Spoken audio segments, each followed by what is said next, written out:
This is the story of Adam and Eve, who were apparently made for each other. More so, Eve was specially created as a sole companion for Adam. Both were given divine roles since the beginning of humanity. It is the story of betrayal to each other through centuries. So much so that the institution of marriage has been brought on its knees. Let's dive in to see what went wrong in this marriage relationship, which is the foundation of a healthy society. Like any other couple, Adam and Eve started their life with hopes and dreams of living on their farmhouse, raising their children as best humans as they could be. In the beginning of the relationship, everything looked normal, usual, workable, but as time passed by, life started revealing itself as hard. As time passed, husband and wife became more like liabilities for each other. Like any other marriage, you see cracks in the relationship of Adam and Eve with time. Nothing on the surface yet, but still coldness in the air was very obvious in this highly competitive world. Men have the responsibility of financial burdens, and women have to juggle between the roles of motherhood, management of the house, and on the top of it, the burden of earning. To keep up with the high cost of living, Eve tries her level best to cope with the roles she has taken up. Adam, on the other hand, spends most of his spare time with a bunch of his friends. They were his buddies for the last 20 years just to fill the communication gap. And Eve, been balancing her job, her marriage, her kids. She's exhausted. She gets up early to go to work, get everyone ready for their day, goes to work, comes home, makes dinner, cleans up, and passes by her husband to crash in bed as he's just sitting there watching TV on a living room couch. She feels so empty. Overweight, overwhelmed, exhausted, unhappy, unfulfilled. Adam sees that and does not like it, and thinks about what his friends are always talking about. Adam decided to do something about it and start some personal development work. And after a couple of weeks, he's becoming inspired. Pearl is learning how he's growing, and he realizes, it's not fun to complain about his job anymore, especially with a plan to do something about it. When he sees his friends, of course he wants to talk to them about it. He's on LitHub. He wants to share what he's learning. Secretly, he's hoping to inspire them too. Instead, they just make fun of him and his new ways. As they do, Adam suddenly realizes he's outgrown them. He has less and less in common with them, and he feels torn. He'd have to explain way too much if he stops meeting up with them each week, so he doesn't even realize why he's doing it. But he stops at all the personal development work, and when he meets up with them now, he has nothing new to share with them. Same old patty issues were the topic of everyone.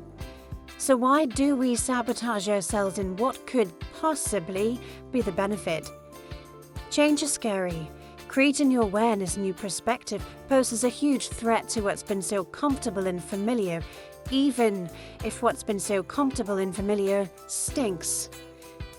It can almost feel like you're facing the death no matter which way you turn. You either face the death of what you just learned you want, or you face the death of who you've been, now that you're ready to become someone new.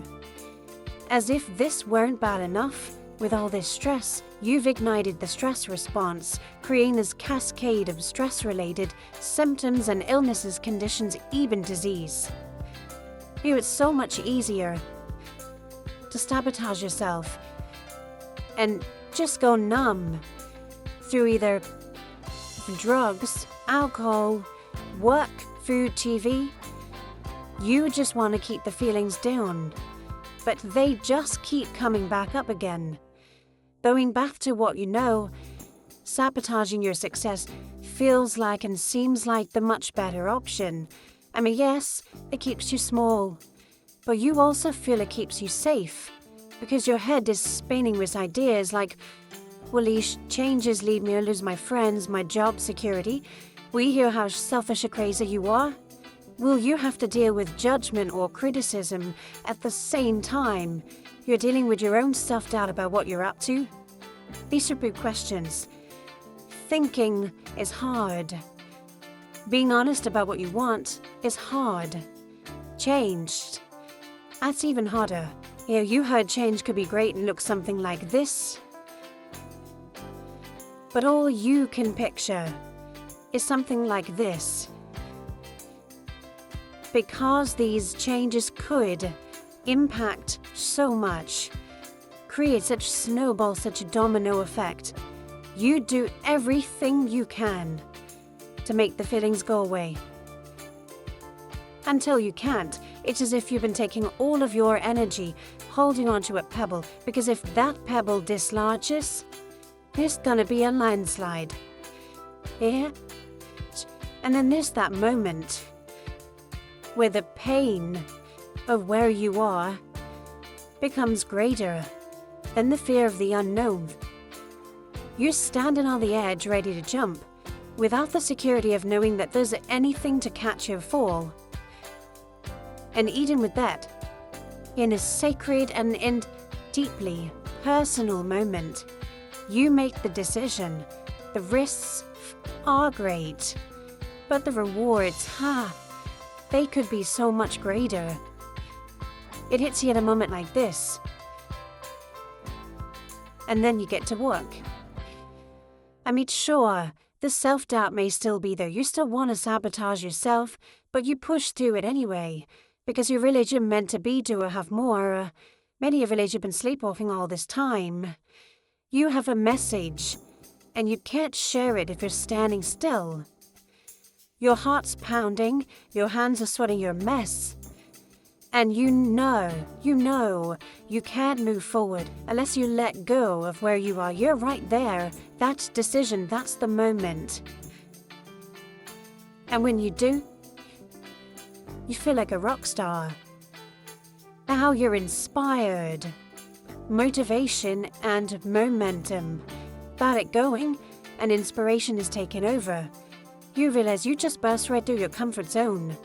Where life begins, it's the ultimate drug. Because you're high on your own growth, the impact it's having on you, those around you, and it fuels you even further. See, now you're not afraid of looking good. Now looking good supports what you're up to. Now you sound different. Sounding more confident, empowered, inspired.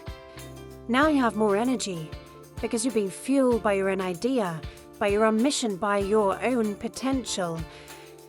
You realize you could do great things. You realize you have something important to contribute. You realize you can make a difference. And you love for your becoming once you learn to kick that sabotage to the curb.